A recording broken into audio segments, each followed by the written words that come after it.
여러분 안녕하십니까? 탈북민의 대북전단 살포를 맹비난하며 남북 통신 연락 채널을 완전히 폐기하겠다고 선언한 북한이 오늘 청와대 한라인을 포함한 모든 통신 연락선을 차단했습니다. 남측을 향해서는 적대적인 관계로 전환하겠다고 공언했는데요. 남북 관계가 또다시 중대 기로에 섰습니다. 첫 소식 최진만 기자입니다. 조선중앙통신 등 북한 관영 매체들은 오늘 오전 남북 간 모든 통신 연락선들을 정오부터 완전 차단한다는 북한 당국의 발표를 전했습니다. 남북 공동연락사무소의 통신 연락선, 남북 군부 간 동서의 통신 연락선, 남북 통신 시험 연락선을 직접 언급했습니다. 특히 지난 2018년 4월 20일 남북 정상 간 합의로 만들어진 한라인 역시 포함시켰습니다. 이번 결정은 어제 열린 사업총화회의에서 김여정 당 제1부부장과 김영철 당 중앙위 부위원장 지시에 따른 것이라고 전했습니다. 이번 조치는 남조선 것들과의 일체 접촉 공간을 완전 격피하고 불필요한 것들을 없애버리기로 결심한 첫 단계의 행동이다.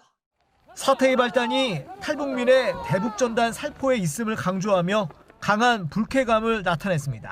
그 문제에서만은 용서나 기회란 있을 수 없다.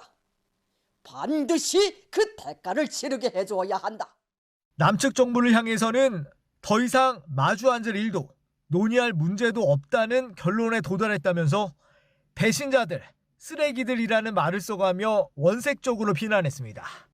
그러면서 대남 사업을 남측을 적으로 상대하는 대적 사업으로 바꾸겠다고 밝혔습니다. 보도 뒤 북한은 실제로 오전부터 두 차례 남북 연락사무소 통화는 물론 군 통신선과 함정 간 한라인에도 일절 응하지 않았습니다. 앞서 김여정 제1부부장은 지난 4일 탈북민의 대북전단 살포를 맹비난하며 연락사무소 폐쇄, 개성공단 철거, 9.19 남북 군사합의 파기 등을 공언한 바 있습니다. OBS 뉴스 최진만입니다.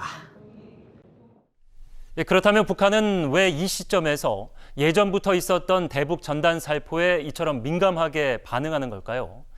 경제난에 대한 불만을 외부로 돌리는 한편 새로 대남 정책을 총괄하게 된 김여정이 남북관계 주도권을 쥐고 가겠다는 의지도 엿보입니다. 이어서 갈태용 기자입니다. 인천 성모도의 해류를 이용해 북측으로 쌀을 보내는 탈북자들. 함께 담긴 USB를 꺼내 살펴보니 김정남 사망 영상물, 민주주의 교재 등이 빼곡합니다. 모두 북한 체제, 특히 최고 존엄인 김정은 위원장을 정면으로 비판하는 내용입니다.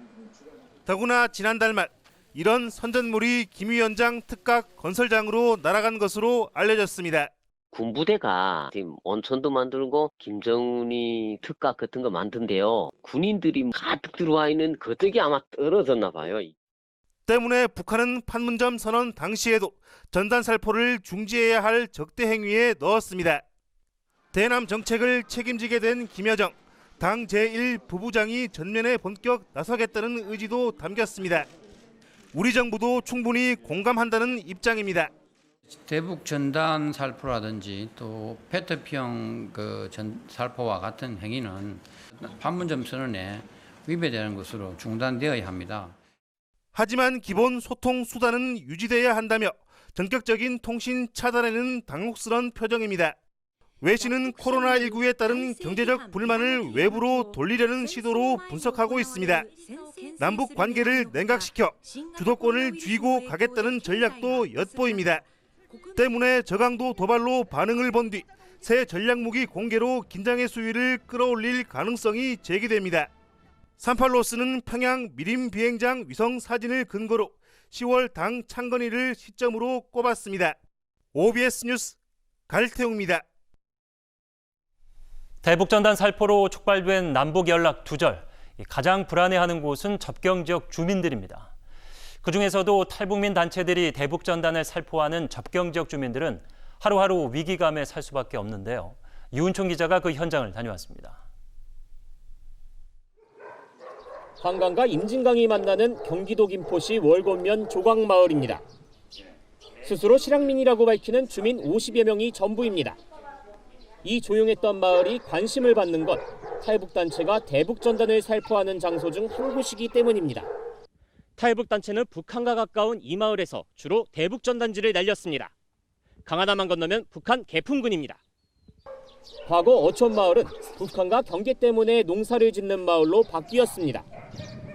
그마저도 불안하기는 마찬가지입니다. 통제 지역 안에서 들어가서 농사를 짓고 나오고 그러는데 이런 일이 있을 때마다 그 생업의 그 위험을 많이 느끼죠. 5년 전 북한군이 우리 군 확성기를 조준 사격했을 때나 연평도 사건이나 북한과 긴장감이 흐를 때는 방공호 대피도 다반사입니다. 포격 사건 이후로 그 북한에서 애기봉 쪽으로 그 조준 타격하겠다 그런 그 메시지도 왔었거든요. 그러니까 이쪽 주민들은 사실 불안하고 상황이 이렇다 보니 대북전단 살포를 반대할 수밖에 없습니다. 실제로 우리가 살고 있는 주민들의 생명과 재산을 위협을 받고 있기 때문에 기본권도 중요하지만 우리 권리를 찾아야겠다. 주민들은 다시 대북전단 살포를 하겠다면 막아서겠다는 생각인데 마을 주민들은 70대 이상이 대부분입니다. OBS 뉴스 유은총입니다.